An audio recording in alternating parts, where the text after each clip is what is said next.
Assalamu alaikum. Today, God willing, we are going to explain Unit 4, Classification of Living Organisms, Chapter 1, Principles of Living Organisms Classification. The building and function unit of the living organisms is called the cell. Living organisms may be unicellular, consists of one cell or single cell, like bacteria, or multicellular, consists of more than one cell or big number of cells, like human, animals, and plants. Although the similarity of living organisms in their building and function unit with the cell, and they are common in some characteristics like nutrition, excretion, respiration, reproduction, movement, sensation, and growth.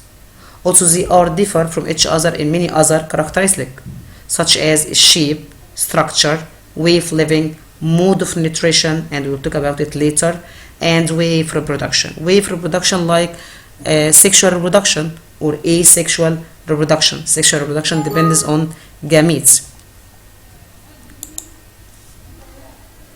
Living organisms are differ in way or mode of nutrition. How? We can classify living organisms according to the way of nutrition in three types, which are holozoic,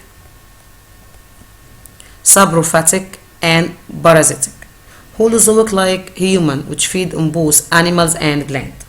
Saprophytic, they gain the food from dead bodies. Parasitic, they depend partially or completely in other organisms for food and cause damage for them, so we can name them decomposers. Due to the diversity of living organisms, in their number, so the need for classification process was appeared, and there is science called classification. What's meant by classification? Classification, it is the arranging of living organisms in groups according to similarities and differences among the living organisms.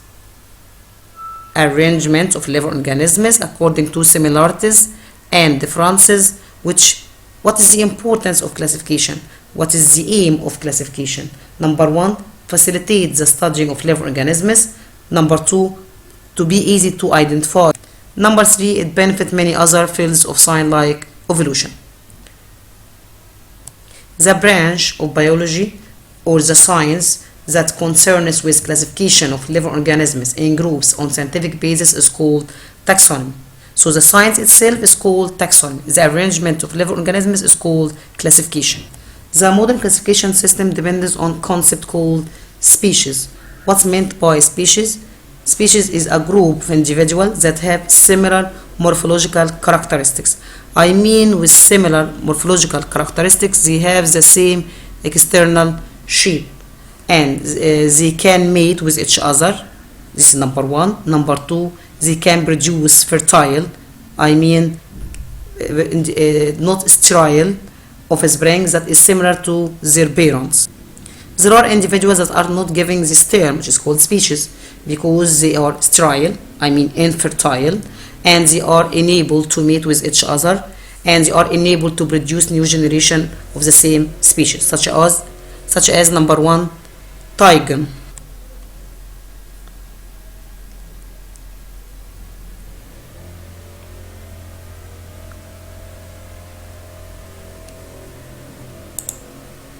Another example, like mule. Mule is produced from mating takes place between male donkey with female horse.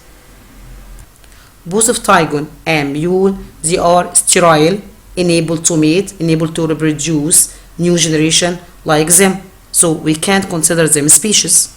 We can't say mule species. We can't say tiger species. Each living organism has many names in many languages. So we need a way or system. When I say this name, everyone knows it.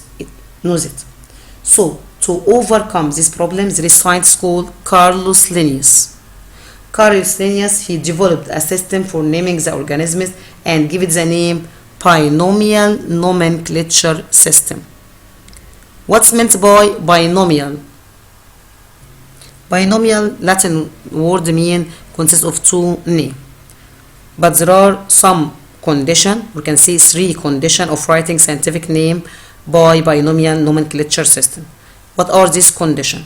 Condition number 1. They name in Latin language. Why especially Latin language? Because we can consider Latin language, it is the language of science, because this protects it from any change or modification, because its words have brief meaning and it is an old language that is not spoken by anyone now. Condition number 2. It is written in italic letters in Word or underline them to be easily to be differentiated. Condition number 3. Every organism has in binomial nomenclature system has 2 names. The first one represents genus and it begins with capital letter, and the second one or the second name represents the species and it begins with small letter. For example, the scientific name of or binomial name of cat is called Felis domesticus. Felis represents genus and it's written in its first letter is capital, and the second one domesticus represent the species and start with small letter. Another example, the scientific name or binomial nomenclature system for human is called Homo sapien. The first letter represents genus and second one represents the species, and we must underline them. Another example, the binomial nomenclature system of poultry is called Tilapia nologica. The first one represents genus and the second one represents species. Taxonomic hierarchy. What's meant by hierarchy? I mean triangle. And this triangle consists of 7 levels and we must memorize them well, which start with kingdom, phylum, class, order, family, genus, and species. Each group contains more number of living organisms and less number in similar characteristics than the following level. There are other groups that intermediate each 2 successive groups of the previous group, such as, for example, subphylum,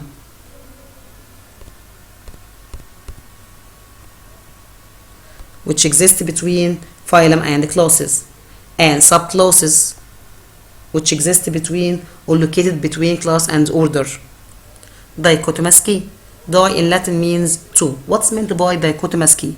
It is a series of description or characteristics that are ordered in pair and lead the user to the identification of the living organism that is unknown to him. Dichotomous key begins with wide characteristics and they become less more specific and definite as the level of the key increases.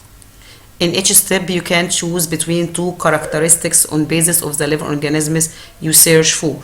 For example, a bilateral dichotomous key for 5 species of insects. First, we must choose between these insects have wings or wingless.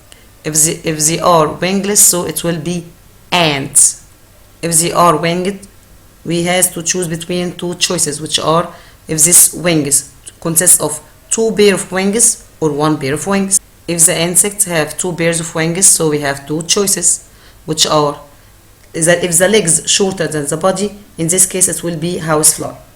But if the legs longer than the body, in this case it will be mosquito.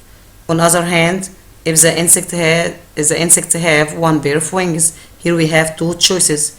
This wings with shiny scales or bright scales, it will be butterflies. Or if this 1 pair of wings have transparent wings, in this case it will be dragonflies. Application for dichotomous key. Put the following living organisms in their suitable places using the bilateral dichotomous key. Examples for living organisms: cat, fly, rabbit, mosquito, and spider. The dichotomous key depends on the presence, first of all, it depends on the presence of vertebral column or absence of vertebral column. Vertebral column is divided into 2 choices, which are maybe carnivores or herbivores. Carnivores, so our choice will be cat. If they are herbivores, our choice would be rabbit. No vertebral column, we can classify them into 3 pairs of legs or 4 pairs of legs. If they are 3 pairs of legs, if we can look at the legs. If the legs are shorter than the body, in this case the insect will be fly. If the legs are no longer or longer than the body, so it will be mosquito. If the animal has 4 pairs of legs, in this case it will be spider. Thanks for watching and goodbye.